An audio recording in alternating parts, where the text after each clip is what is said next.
Praise the Lord. இயேசுவின் நாமத்தில் உங்களுக்கு அன்பின் வாழ்த்துக்கள். நல்லா இருக்கீங்களா?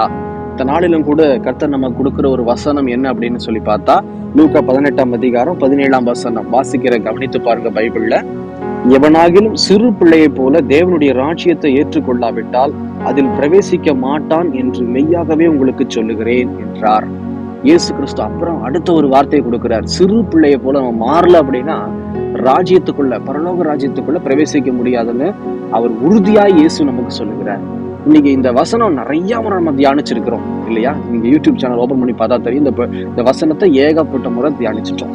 ஆனா இன்னைக்கு ஆவியானவர் இந்த வசனத்தை குறித்த மறுபடியும் பேசுன்னு சொல்லி ஒரு சின்ன சப்ஜெக்டை கொடுத்தார். என்ன சப்ஜெக்ட் அப்படின்னா, குறிப்பா இந்த சிறு பிள்ளைகளுக்கு ஒரு குணம் உண்டு. என்ன குணம் தெரியுங்களா? நாளைய தினத்தை குறிச்சு, அடுத்த நொடியை குறிச்சு ஒரு கவலையும் இருக்காது. கவனிச்சு பார்த்துருக்கிறீங்களா? நீங்க நிறைய பேர் சொல்லுவோம்ல, பிரதர் இது சின்ன பையன் பிரதர், சின்ன பிள்ளை பிரதர், இவளுக்கு என்ன தெரியும் நாங்க படுற கஷ்டம் வேதனை எல்லாம் அப்படின்னு சொல்லிட்டு நம்ம உடனே சிறு பிள்ளைகள் அப்படியே மட்டம் தட்டிடுவோம். ஆனா இப்படிப்பட்ட பிள்ளைகளுக்கு தான் ஆண்டவர் இயேசு கிறிஸ்து இம்பார்ட்டன்ஸ் கொடுக்கிறார். ஏன் தெரியுமா? வேதத்துல ஆண்டவர் சொல்லி இருக்கிறார். ஞாபகம் இருக்கா? என்ன அப்படின்னா, நாளைய தினத்தை குறிச்சு கவலைப்படாதிருங்கள். இந்த வசனத்துக்கு ஏற்றபடி எத்தனை கிறிஸ்தவர்கள் வாழ்ந்துட்டு இருக்கிறோம் யோசனை பண்ணி பாருங்க. ஊழியம் செய்கிறவர்களுக்கே நாளைய தினத்தை குறிச்சு கவலை ஏற்படுகிறது.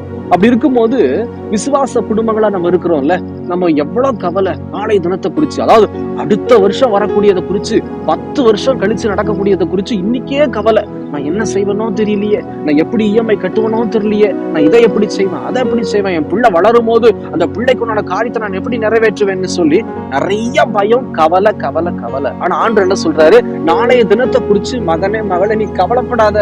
இன்னைக்கு எப்படியோ அந்த நாளை குறிச்சு யோசனை பண்ணு, ஆசீர்வாதமா இருப்ப, ஸ்தோத்திரம் பண்ணு அப்படின்றாரு. ஆனா எதை செய்யுங்கிறத செய்யல, எதை செய்யக்கூடாதுங்கிறதோ அதை நம்ம செய்யறோம். இந்த விஷயத்துல மட்டும் சிறு பிள்ளைய போல இருக்கிறோம். ஆனா சிறு பிள்ளைகளை பாருங்க, அடுத்த நொடியை குறிச்சு ஒரு கவலையும் கிடையாது. நான் ஒரு வீட்டு ஜெப கூட்டத்துக்கு நான் கடந்து போயிருந்தேன். அந்த ஹவுஸ் விசிட்டிங் பிரேயர்ல ஒரு சின்ன பாப்பா, இத்தினூண்டு பாப்பா, அந்த பாப்பாக்கு நெஞ்சு போனா ஒரு 1.5 வயசு 2 வயசுக்குள்ள இருக்குங்க. ஏறி அங்க இங்கன்னு குதிச்சுட்டு எனக்கு பின்னாடி ஏறி ஒரு சோஃபா இருந்தது. சோஃபாக்கு மேல ஒரு ஜன்னல், இந்த ஜன்னல் மேல ஏறி நின்று இருக்கிறா. எல்லாரும் முன்னாடி உட்கார்ந்து இருக்கவங்க எல்லாம் பார்த்துட்டு ஐயோ விழுந்துருவாளோ அப்படின்னு சொன்னோன்னா, நான் அப்பதான் திரும்பி பார்த்தேன். அந்த பாப்பா மேல ஏறிட்டு இருந்தா. அந்த பாப்பாவை பிடிச்சு தூக்கி கீழே உட்கார வச்சேன். கீழே விழுந்தா அந்த பாப்பாவுக்கு ஏதாவது கை கால் அடிபடும் இல்லையா? ஆனா இது நமக்கு தெரியுது, ஆனா அந்த பிள்ளைக்கு தெரியுதா? கொஞ்சம் கூட பயம் கிடையாது. அடுத்த நொடியை குறிச்சு ஒரு கவலையும் இல்லை.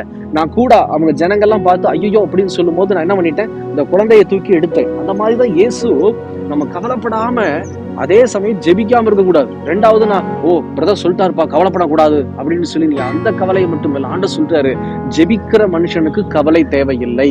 ஆண்டவர் சமூகத்துல உங்க இஎம்ஐயோ இல்ல என்ன காரியமா இருந்தாலும் சரி, தேவ சமூகத்துல தெரியப்படுத்துங்க. ஃபர்ஸ்ட் இஎம்ஐ வாங்குறதே தப்பு, கடன் வாங்குறதே தப்பு, சரிங்களா? ஆனா அந்த கடனை முடிச்சுட்டு இனி கடன் வாங்காதீங்க.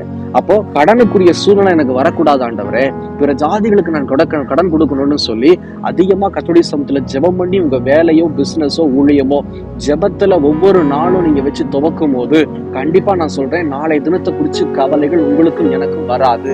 ஏன்னா கர்த்தருடைய வசனம் பொய் ஆகாது. இந்த மாதிரி ஒரு சிறு பிள்ளைய போல நம்ம மாறாவிட்டால் தேவ சமூகத்துல நம்ம பரலோக ராஜ்யத்துக்குள்ள பிரவேசிக்க முடியாது. பிரியமான ஜனமே, இந்த வசனத்துக்குரிய சப்ஜெக்ட் இன்னைக்கு இதுதான். தயவு செய்து இந்த ஒரு குணத்தை சிறு பிள்ளைகிட்ட இருந்து இன்னைக்கு நம்ம எடுத்துக்கலாம். கர்த்தர் நம்முடைய வாழ்க்கையை அதிகமாய் ஆசீர்வதிக்க விரும்புகிறார். கண்களை மூடி ஜெபிக்கலாமா? எங்களை நேசிக்கிற நல்ல ஆண்டவரே, இந்த வேலைக்காக ஸ்தோத்திரம். சொல்லப்பட்ட அந்த வார்த்தையின்படி ஆண்டவரே, சிறு பிள்ளையை போல மாறணும்னு சொன்னீங்களேப்பா. குறிப்பா நாளை தினத்தை குறிச்சு கவலை எங்களுக்கு இருக்கக்கூடாதுன்னு வசனத்துல நீ சொல்லியிருக்கிறபடினால் இந்த வசனத்துக்கு ஏற்ற வாழ்க்கையை சிறு பிள்ளைகளை போல நாங்க வாழணும். தினமும் ஜெபிக்கணும். எங்களுடைய வாழ்வு, எங்களுடைய நாள் ஜெபத்துல துவங்க ஆண்டவரே உங்களுடைய சமூகத்துல ஒப்பு கொடுக்கிறோம்னு சொல்லி ஒப்பு கொடுக்கிற பிள்ளைகளை நோக்கி பார்த்து ஆண்டவரே இந்த வசனத்தின்படி வாழுகிறவர்களை ஒவ்வொருவரையும் கர்த்தர் ஆசீர்வதித்து கூட இருந்து பலப்படுத்தும். தொடர்ந்து கிரியை செய்யும். இயேசு கிறிஸ்துவின் நாமத்தின் மூலமே ஜெபிக்கிறோம் பிதாவே. ஆமேன் ஆமேன். தொடர்ந்து ஜெபம் பண்ணுங்க. எங்களுக்காக ஜெபித்துக் கொள்ளுங்கள். கர்த்தர் உங்களை ஆசீர்வதிப்பாராக. God bless you.